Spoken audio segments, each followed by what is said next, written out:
Hey guys, welcome to Game 7's nightly review. Before the game, a couple hours before the game, it was announced that the coaching staff of VGK would be under COVID protocol and be self-isolating. One of them had tested positive, so we've got that to look forward to for the next coming week. We have our Henderson Silver Knights coaching staff to be able to fill in, as well as our general manager, Kelly McCrimmon, as acting head coach. That's weird, seeing our GM on the bench.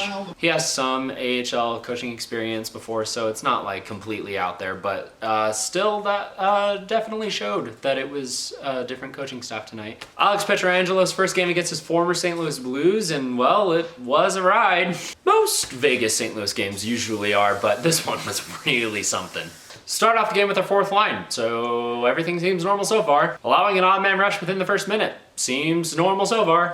My goodness, this early? Fantastic save to start from Leonard. Really good kick save, Leonard. A little over 3 minutes into the first period, Tuck takes the way over from a puck battle over against the boards in Vegas' end, skates up the ice past St. Louis defenders, has a shot on, and goal. Tuck takes it.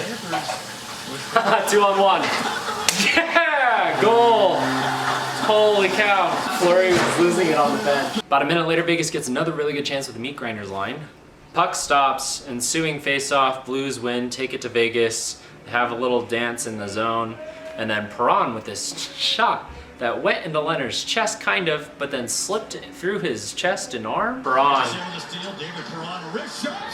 How did that go in? What the heck? And of course it's Perron. And then there was a penalty for too many men on the ice, which is unfortunate and one of those things that you get when your coaching staff is kind of new and feeling it out. What the heck were you guys doing? Why did you guys jump over the 5 seconds into St. Louis's power play, Perron winds up from the blue line, shot, goes right past Leonard, score, 2-1 St. Louis. Perron shot. Are you freaking kidding me? And it was Perron again. Perfect screen on Leonard. It was a perfect shot by Perron. There was nothing Leonard could have done on that one. A couple minutes later, face off again in the blue zone. They get it. They get over into our zone. We dance with the puck for a little bit, and then Schwartz takes a slapper right past Leonard. And it's 3-1 St. Louis on 6 shots. Schwartz. Okay, that's just funny. Are you kidding me? Honestly, throughout that first period, Vegas looked like the better team for the most part, but St. Louis's chances just went in. They had a couple that went bar in, and we had a couple that went bar out. Theodore. Out of our 12 shots, we have 6 scoring chances.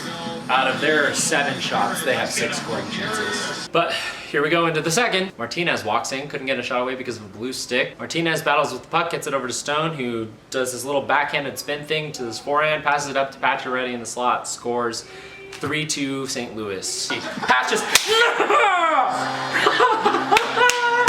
Oh my goodness. Good pass from Stone to Patches. Okay, good. Okay. All right. Almost halfway into the period, Leonard makes a really good stop on O'Reilly, which that was nice to see. That boosted my confidence levels a bit.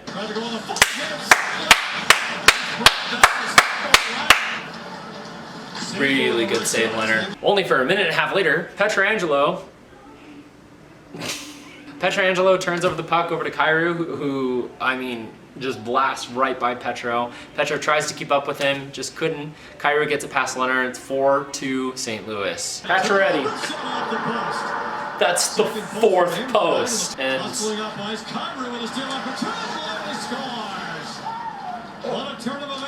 what are we paying you $8.8 million for? Good play by Kyrou. Oh my gosh. Then we enter the third, and the third starts off being one crazy period. 56 seconds in, Colton Parayko, delay of game, puck over the glass. 2 minutes, 56 seconds in, Alec Martinez slashing against Jaden Schwartz.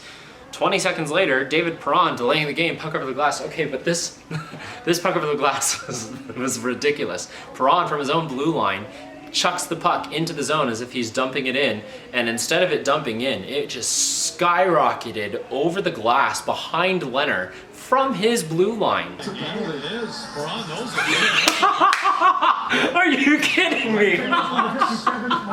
Oh, what kind of game is this?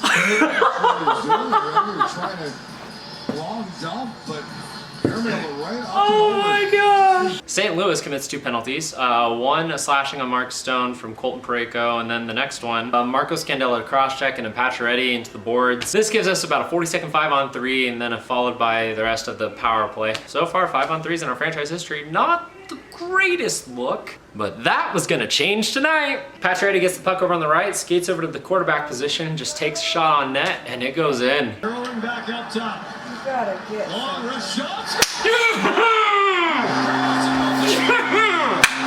We have 1 minute and 39 seconds left on that power play and do nothing with it, but that's okay. We still got like, what, 8 minutes left in the game. We have plenty of time for third period Vegas to shine. Tuck! Tuck! Are you kidding? How did this not go in? I thought this went in. It went off the post. 3.5 minutes left. Pacioretty up to Stevenson, over to Stone, back to Pacioretty, over to Martinez, back to Pacioretty for the one-timer. Goal. Patches. Martinez! Yeah!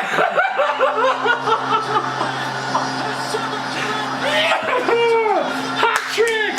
You would think from my reaction to Pacioretty's hat-trick goal that we had just advanced to the next round in the playoffs or won the freaking Stanley Cup, but I just had compounded excitement from not only tying the game after coming back from a 2-goal deficit, but also Pacioretty's hat-trick goal, and just, it was a lot of excitement. So we're going to overtime, 4-4. Leonard made a really good save on Schwartz. Wow. Wow, really good move by Leonard. And then Biddington made fantastic saves all night with his glove, but especially in overtime against Chandler Stevenson to keep it 4-4. Biddington's glove has been at least half of the saves. There were good chances from both teams. Vegas, I would say, had more. They hit the post from a Theodore shot, and that would have been awesome. Tuck, Theodore. Are you freaking kidding me? It persisted to the shootout, and Robin Leonard's record of a shootout appears on the screen, and I instantly wish we had won in overtime because it did not look pretty. By Robin Leonard. One late in the third, a couple in overtime as they'll go to a shootout for the first time this season. I did not know it was that bad. So I found an article from when Robin Leonard was in Chicago last year about and talking about his shootout record. Robin Leonard has struggled with shootouts in his NHL career, and the Chicago Blackhawks goalie said he would understand if he were pulled for another goalie before the next one. But I would definitely not be mad, all for the team, and I wouldn't take it personal because I know I'm a good hockey goalie. It has nothing to do with the shootout, has nothing to do with the breakaways, it's just a totally different game. The rule is that once the shootout begins, the goalies cannot switch. However, right before the shootout is an okay time for them to switch, so they could have done it, but they decided to go with Leonard here, and he ended up losing this one. 21 for 61 in his career. Backhand scored. Off the post. That's the 7th post. Are you freaking kidding me? Good save. Good save. This is why I love Shea Theodore.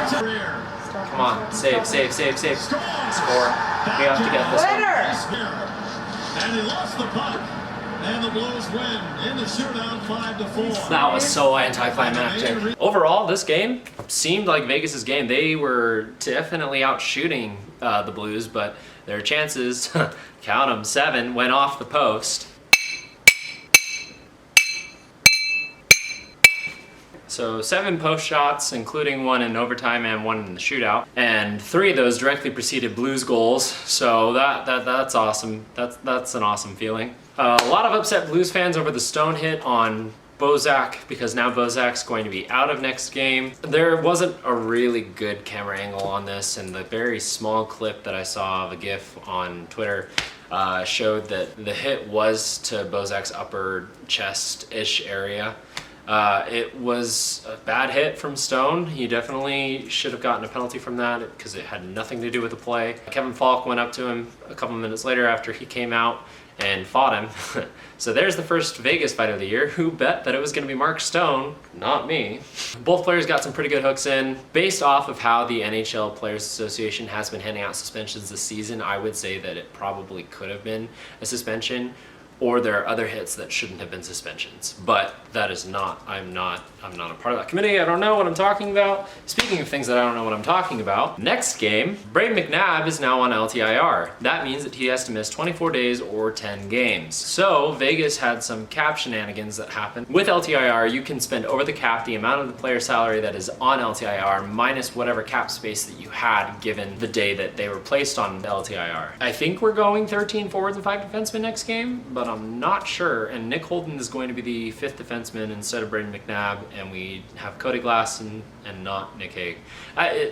It'll be interesting to find out. Game 8 next against the Blues should be interesting, especially with how the Blues feel about Stone right now. Leonard's still a fantastic goalie, better than any of us, and I guarantee you that he will come back later throughout the season as he plays more games and has more chances. And I think for now we should remain 50-50 with Leonard and Fleury because we get to play with 2 elite goalies, both of which are rested because they're doing 50-50. So let's just keep with the system. 5-1-1 is not that bad of a record. We're still at the top of our division and we've got a ways to go before we get to the playoffs. A lot of games for the goalies to play to buff out the kinks in their armor. Get it? Because they're knights. Anyways, thank you all for joining me and have a good night.